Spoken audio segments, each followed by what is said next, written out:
কেউফালে গুজৰি গুমৰি আহিলে বান উটুৱাই নিলেহি গাঁওখন সুখৰে ঘৰখন পলকতে উটি গ'ল গোহালিৰে গৰুহাল পলকত নিয়তিয়ে মোক কৰিলে কঙাল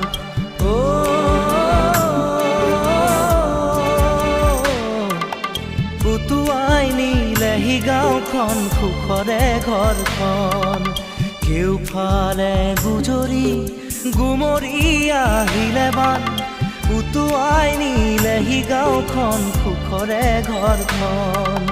পলকতে উটি গ'ল গোহালিৰে গৰুহাল পলকত নিয়তিয়ে মোক কৰিলে কঙাল